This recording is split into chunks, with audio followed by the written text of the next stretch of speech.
Hey guys, I'm still on the video hiatus, let's call it.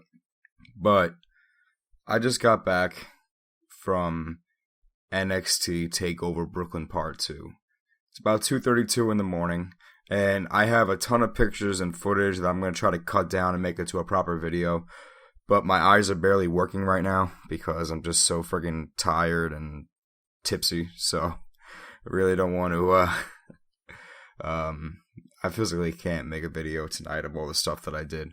But I figured I would be remiss if I didn't talk about just how great a time it was. It was just so good. It was probably a lifelong highlight for me. Not only because of the wrestling, the show that was so good, but also the people that I met, the time that I had, just, it all turned into a phenomenal experience. So this is a little video diary, nothing crazy, but just, a little recap of my time there. So I got to the Barclays Center. I like to be early, and I didn't eat earlier in the day, so I figured I'd get there early, have dinner at Buffalo Wild Wings, which is, in the mall right across the street from the Barclays Center. I'm a Brooklynite, so I tend to know these things. Usually that place isn't that crowded, but I got there at 5, and it was crowded. There was a line, and I was like, fuck this, because by the time I get a seat, it's going to be time to leave. So I was walking around Atlantic Avenue, around 5, to maybe 5:30. Finally, I found this Japanese place a couple blocks down called Gonzo, which wasn't overcrowded. I was able to get a nice seat at the bar. But it was really, really early, so I didn't want to... I basically bode my time. By the biding my time, it was drink an excessive amount. So this place was really good, and it was happy hour. So it was 5 beers for like this Japanese, $5 for this Japanese beer, which was actually surprisingly good, and the meals were like $5 too. So I had like a chicken kebab, which was fucking delicious. And then still had a lot more time, so I had some pork dumplings too. But and basically by the time I got out of there, I was 5 beers deep, and he also gave me a complimentary fucking shot of sake, which I didn't ask for, but I wasn't gonna not drink it. So there I am, practically stumbling my way to the center. And before I even got in, you'll see in the video tomorrow. Hopefully, I'll get everything going. But I filmed a video outside the center, basically saying that my one goal for the entire night was to get a glorious bomb while Bobby Roode was coming out. And while I was recording that, some dude jumped behind me and was like, "We are the nation of domination." So I met that guy. We were like, "Hey, what's up?" That was great. And all the while we were walking in, it was NXT. Like, even going through the fucking metal detectors, everybody was hype. And then I guess that Nation of Domination guy caught up with a bunch of his friends. So while we're standing on the line getting out of there, all you hear is these guys going, "We are the Nation of Domination." I was already like, oh, this is going to be a hot crowd. This is going to be a hot crowd. So I go to the bathroom, I find my section 26. Really fucking good seats, and I paid I paid a good amount of money, but not as much as one would think for just a Brooklyn crowd. Man, is so good, and the show is just so good. But before I even got into my seat, you have an arena that was half filled, probably at most, and they're chanting NXT, NXT. This is before the show even started. This is before the pre-show started. Like, nothing was going on. But it was just so loud and everybody was so into it. I'm like, this is going to be a fucking hot crowd. So probably starting at around 7:30, there were 2 dark matches, or maybe there'll be the matches shown, Wednesday during the NXT taping, which is probably more of a recap show. But we had Ty Dillinger and Blake and Murphy. And Dillinger went over, finally, because Ty Dillinger needed to fucking win something. Ty Dillinger won the match. The crowd was so hot for him. 10, 10, 10, 10, 10. It was great. And it kind of kicked off the show the right way. Finally, like, a guy that we like that we want to see get over, who never gets that chance to get over, made it over. Yes, it was the pre-show. Maybe that match won't even be aired, but it was something. You know what I mean? And then the next match that was dark was TM61 versus the Authors of Pain. Authors of Pain went over. That makes sense. They're trying to build them up to be that other heel tag team in the division. So nothing wrong with that. And then I'm not going to get super into every match because go on any fucking YouTube video and they'll say the same thing. Every match was just great. From bell to bell, from start to finish, everybody was into it. It was funny when everybody was over too. Like, say No Way Jose versus Austin Aries. Most of us wanted Austin Aries to win, but we weren't exactly booing No Way Jose. You know what I mean? We were dancing to his music.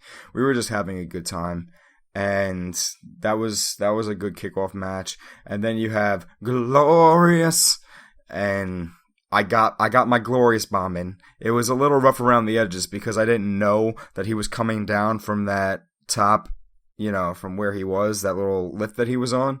So I was kind of looking at the ramp the entire time. So by the time I actually got the Glorious bomb in, when I saw him, it was probably like a minute and a half into his actual entrance. But I'll cut it down so you won't notice, even though I just fucking admitted to that.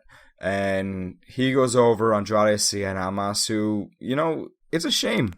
It's a shame that they keep putting him against guys that, you know, everybody likes. Like, give the guy a fucking fighting chance. You put him against Ty Dillinger, and then you put him against Bobby fucking Roode right off the heels of his fantastic entrance. Let Andrade, I think it is, Cien Almas, fight somebody that we don't like. In NXT, those guys are rare. They might have to bring fucking Eva Marie back just to fucking feud with Andrade Cien Almas. But, then you have what's probably the match of the night. You have Ciampa and Gargano versus the Revival. And those guys are just so good. Both teams. I was sure after the Revival went over, because I kind of knew the Revival were going to go over, because they're really not WWE ready to me. Like, they're very innovative, but there's not much to them right now in terms of their presence beyond their ring work, in my opinion.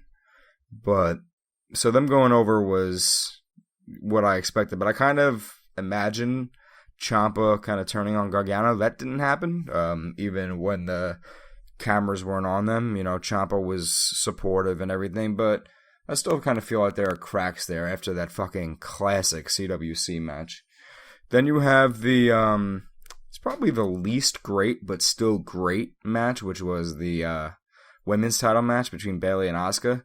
The reason why it was not the greatest match is just because there were some bodgy parts and because it was the obvious thing that was going to happen.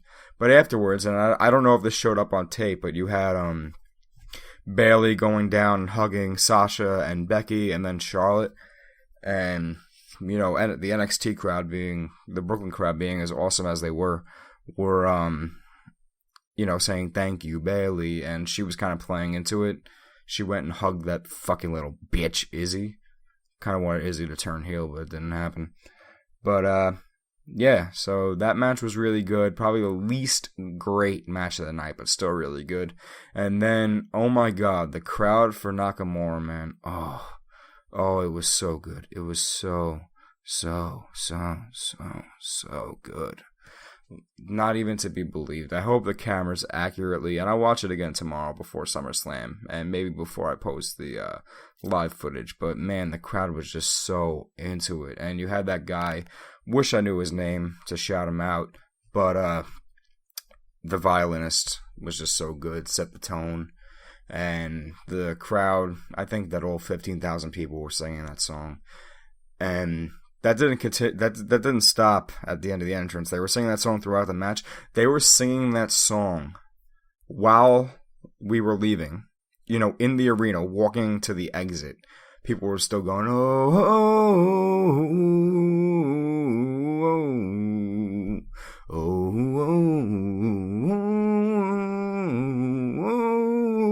Gonna stop now because I'm making an ass out of myself. But that you'll see that footage. I got footage of that too. Just walking out of the arena, everybody was hot. I stayed for probably about a half an hour or so afterwards because my goal after all this was to meet.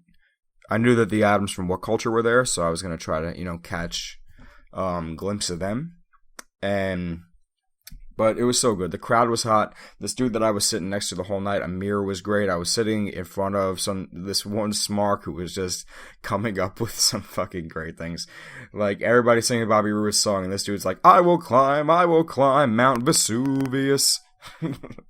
which got a big laugh. That guy was funny. There was the only problem with with our seats, even though they were really good, is the camera that records their entrances down the ramp was often in our view.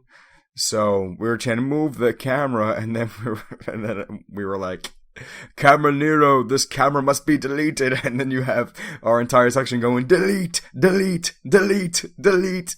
Had a great time. This guy I was sitting next to, Amir, like I said, was a fucking good dude. And then once I got out, I met a friend of mine, Chad, who was in a different seat, but I didn't want to move because my seats were so good, and I didn't want to miss any bit of the action. But met him, said goodbye to them, and then I met the Shinsuke Nakamura cosplayer that was at Takeover The End, that everybody was like big on, the Shinsuke Nakamura cosplayer. Very poor English skills he had, but what a nice guy, smiling, taking pictures with everybody. Like I said, it was hard to have a conversation with him because his English skills weren't great, but still a very nice guy. And then just as I was getting ready to give up on my search for the Adams, because at this point it's probably like 11:30, something like that, I hear some girl go, "Oh, it's Adam, it's Adam."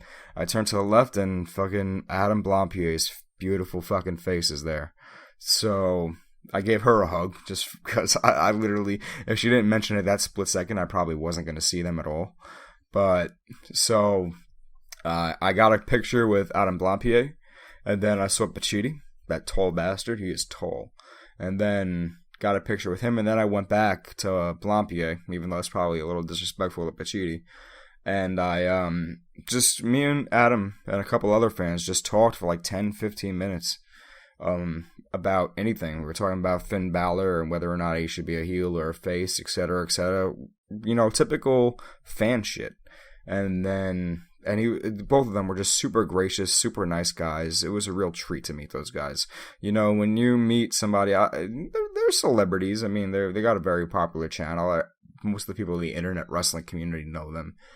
And they're real, to know that they are just nice guys who are willing to chat it up with fans, especially after they had a very long day and they're going to be back for SummerSlam the next day, and they still had to film the what just happened and all that.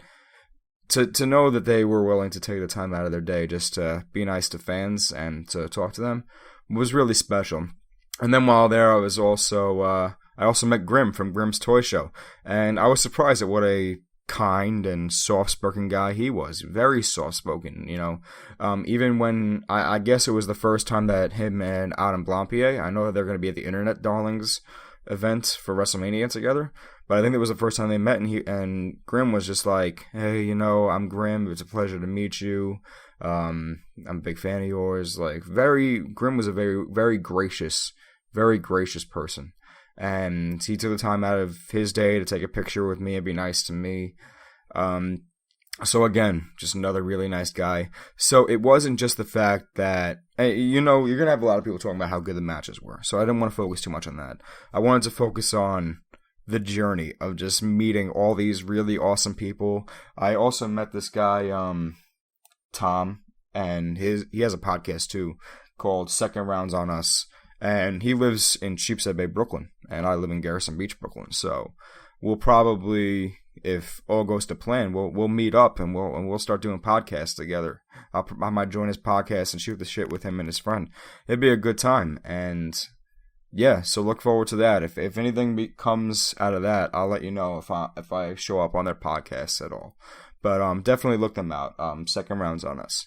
So, and Tom and I basically talked the entire train ride home. And he was there too, meeting Adam Blampier and Adam Pacitti. But it was just luck that we wound up on the same train card heading home. And we were just shooting the shit again about how good a night it was and what we won out of SummerSlam and all this.